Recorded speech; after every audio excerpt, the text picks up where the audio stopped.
So let's dive right into this explainer and honestly, let's just dismantle that heavy guilt that ambition without action always seems to bring. Picture this, right? You're a young professional, you've got these massive, incredible dreams, you want to build a business, severely advance your career, or maybe just master a tough new skill. You can literally see the success perfectly in your mind's eye. But when you finally sit down to actually do the work, you just freeze. You wait. You tell yourself, well, tomorrow's going to be different. We've all been there. But today, we're going to break that cycle for good. If you have these massive goals but constantly struggle to take daily action, and let's be real, you probably label yourself as lazy behind closed doors, you need to know right now that this is absolutely not a character flaw. It's just physics and psychology. You are not broken. What you're experiencing is a completely normal biological roadblock. And the best part? Since it's basically just a mechanical issue in your routine, we can systematically dismantle it. Here is our roadmap for the explainer we're covering: the psychology of laziness, creating your clarity map, breaking inertia with micro steps, optimizing your workspace, mastering your internal environment, and finally, fueling daily discipline.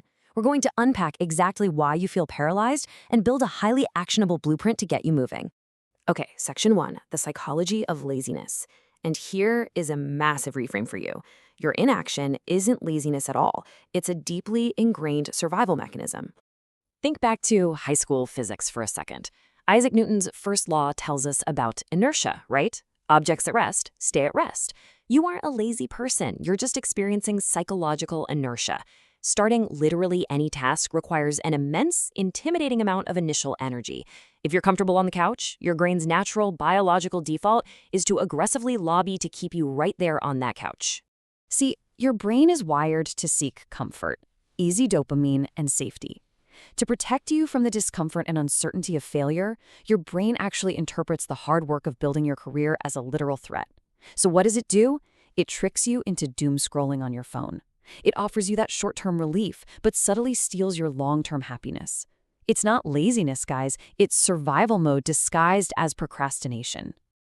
Moving into section 2, creating your clarity map. We have to eliminate the paralysis of uncertainty. Because a lot of the time, you aren't actually stuck. You're just lost. To get unlost, we follow a simple 4-step process. First, do a physical brain dump. Get it all out on paper. Second, group your tasks. Third, prioritize them. But listen closely, because the absolute most crucial point here is that you must ruthlessly execute step 4, delete. Holding on to endless backup plans and irrelevant side quests will completely dilute your focus. Remember, if everything is a priority, absolutely nothing is. To keep your mind clear day to day, use these mental clarity exercises. First, proactively visualize massive, complex tasks is just a series of tiny, super manageable steps. Second, and please hear me on this one, stop over-consuming productivity content as a form of avoidance. Watching videos about working is not actually working. By making these exercises a daily habit, you step out of the fantasy world of planning and start acting like a disciplined professional. All right, section 3, micro steps and breaking inertia. Now that we know exactly what to do, let's explore how to actually force your brain out of its comfortable resting state. Enter the 2-minute rule. This is a total game changer. If a task feels overwhelmingly huge, just commit to doing it for exactly 2 minutes. Tell yourself, hey, I'm only going to write the first paragraph of this proposal, and then I can stop. This completely hacks your brain and lowers the psychological friction needed to begin. And the beauty of it, once those 2 minutes are up, you'll almost always just keep going because you've successfully bypassed your brain's alarm system. Think of it like a massive airplane. It burns a huge percentage of its fuel just trying to lift off the runway. The hardest part of your entire day is simply getting off the ground. But once you're in the air, you literally just glide on momentum. This is exactly why you have to shrink your first steps down so you can quickly catch that momentum and start flying. Section 4, optimizing your physical workspace. Because trying to rely on sheer willpower every single day to get that airplane off the ground, yeah, that is a battle you will inevitably lose. Think about your desk right now. We need some concrete design rules to beat distractions. If your phone is sitting right next to you, you are absolutely going to check it. Put it in a completely different room. Clear the physical clutter. Do a digital detox by silencing notifications and close those 50 open browser tabs. You have to design your environment so you aren't constantly fighting temptations. Every single decision you have to make to ignore a ping drains vital brain battery you need for your actual work. Section 5, Mastering Your Internal Environment. Okay, so we've cleaned up your physical desk, but now we gotta clean up the toxic, perfectionist dialogue happening inside your head. The perfectionist mindset is a trap. It constantly waits for a perfect moment that literally never arrives. Here's a powerful mental exercise. Actively grant yourself permission to create a garbage first draft. Embrace messy action. Normalize making mistakes. You have to accept that your first attempt at anything is probably going to be pretty bad, and that is totally fine.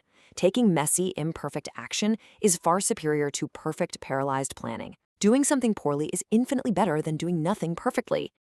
And look, when you do have a bad day or a project falls totally flat, you need to extend yourself some serious grace. You've got to talk to yourself with the exact same self-compassion you'd offer a best friend. Shame and guilt will never, ever fuel sustainable, long-term discipline. They just reinforce your brain's desire to run away and avoid the work entirely. Section 6, Fueling Sustainable Daily Discipline. Let's bypass the myth of motivation altogether. We need to make sure your body actually has the raw physical energy required to maintain this newfound momentum.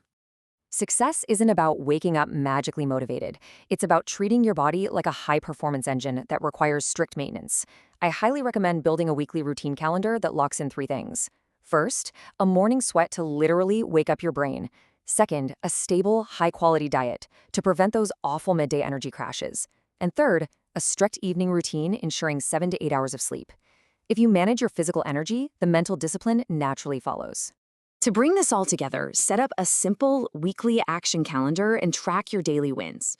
Don't track massive milestones, just check off the little things. Did you use the 2-minute rule today? Did you avoid your phone? Were you kind to yourself when you messed up? Proving to yourself through these tiny, daily micro-decisions that you're no longer just a dreamer, but a doer. That is what entirely rewires your identity. So after everything we've talked about, it all comes down to this one single question. Will you close this explainer right now and take just one messy, imperfect action toward your biggest goal? I really want you to stop consuming content as a form of avoidance. Close this screen, log off, and go prove to yourself that your truly ambitious life starts today. You've got the map. Now, go build your momentum.